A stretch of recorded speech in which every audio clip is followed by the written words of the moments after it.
Welcome back to another exciting episode of Learn English with the Hobbit. In today's story segment, Bilbo sneaks toward a mysterious fire in the woods and ends up face to face with three trolls. Along the way, we'll explore some colorful expressions and vivid descriptions, including phrases like stirred a whisker, drawing room fashion, and take a pull at his jug. Let's dive in and uncover their meanings together.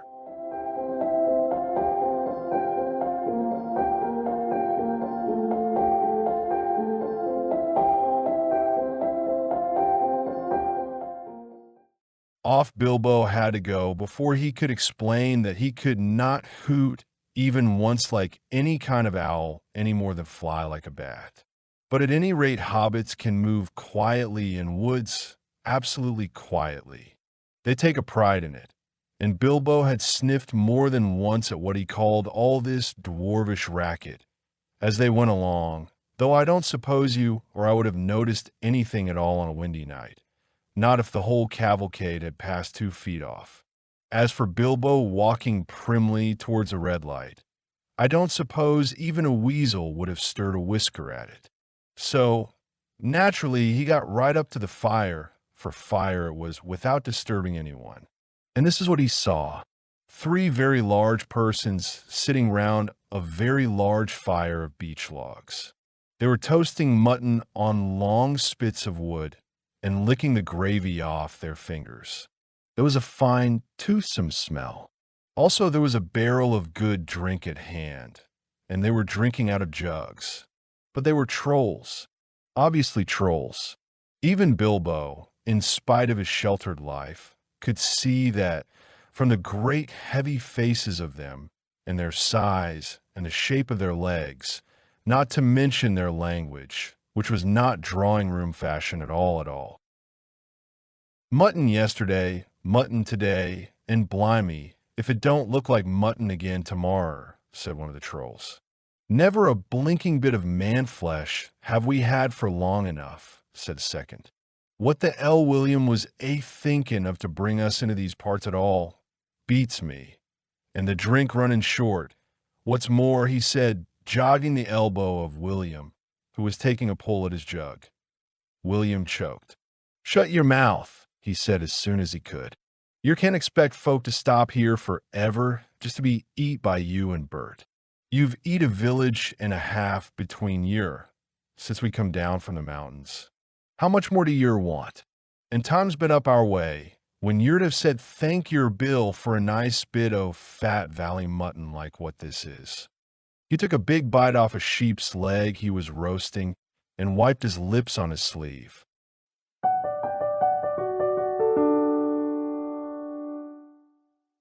Before we reveal what happens next in Bilbo's dangerous encounter, let's slow down and focus on the rich vocabulary in this scene. Many of these expressions come straight from everyday British English or even older styles of speech and help us understand both the world of the story and real-world language use. Ready? Let's go.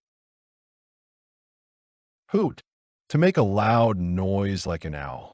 Bilbo was asked to make owl sounds as a signal, but he couldn't even hoot once. This word is used for the classic hoo-hoo sound that owls make. At any rate, anyway, in any case, this is a way to move the conversation forward or clarify something. At any rate, hobbits can move quietly means whatever else happens, that part is true. Take a pride in it. To feel proud about something you do well. Hobbits are proud of how silently they can move in the woods. When you take pride in something, you value it highly. Sniffed, breathed in through the nose, often showing disapproval. Bilbo sniffed at the dwarves' noise. It's like saying, ugh, how noisy. A polite little complaint. Racket, a loud and unpleasant noise. Bilbo calls the dwarves' movement dwarvish racket. Great word for loud kids or banging pots, too. Windy, full of wind. breezy. A windy night adds atmosphere. It can also make sneaky sounds harder to hear. Cavalcade, a group of people or animals moving together. Picture horses, ponies, or dwarves all walking down a road. That's a cavalcade. Primly, in a neat, proper, or very correct way. Bilbo walked primly toward the light, trying to look brave, even if it was a little forced. Weasel, a small sneaky animal. The story says even a weasel wouldn't notice Bilbo walking. That means he was super quiet. Stirred a whisker. Didn't even move at all.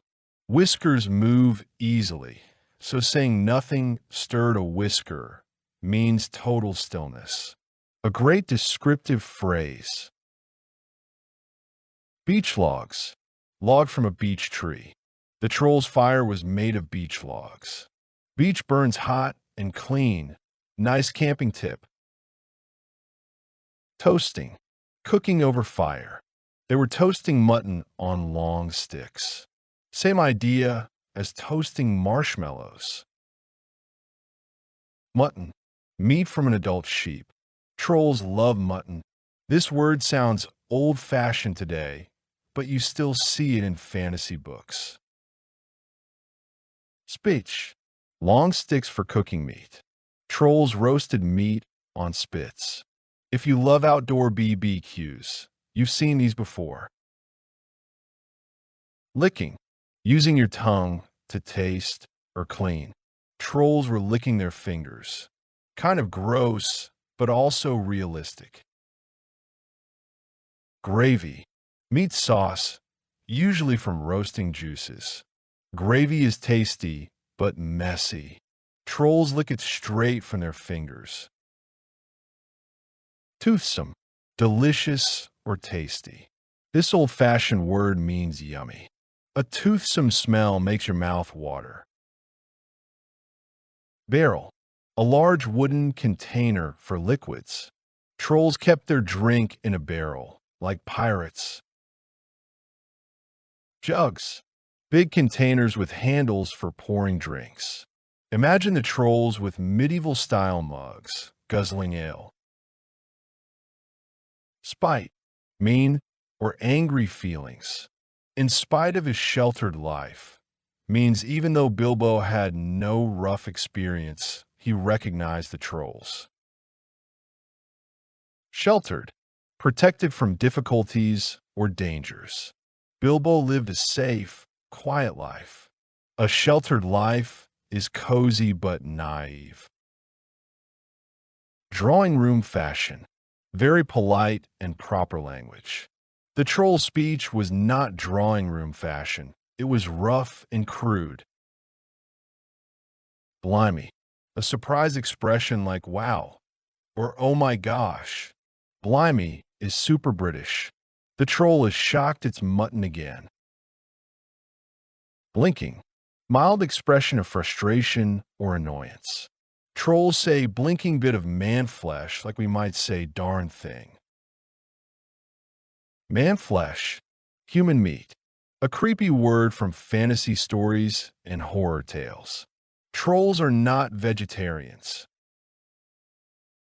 What the hell? A rough way of saying what the heck. Troll slang. Definitely not for formal English. Beats me. I have no idea. The troll says he doesn't know what William was thinking. Beats me equals total confusion. Jogging the elbow. Lightly nudging someone's arm. One troll nudges another to get his attention. Taking a pull at his jug. Taking a drink, especially from a large container. Trolls don't sip, they take a pull. You can say this about drinking beer or ale. Choked. Struggled to breathe. William chokes while drinking and talking.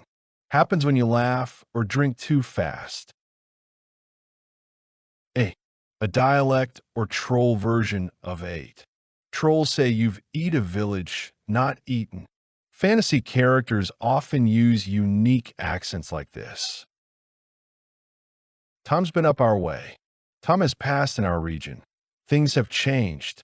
The troll is saying, back in the day, people appreciated mutton.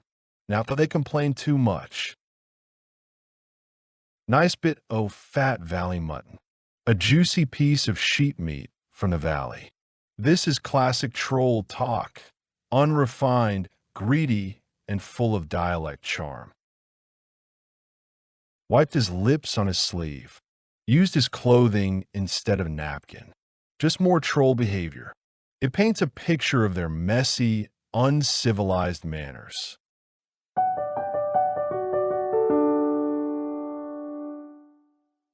And that's it for today's episode.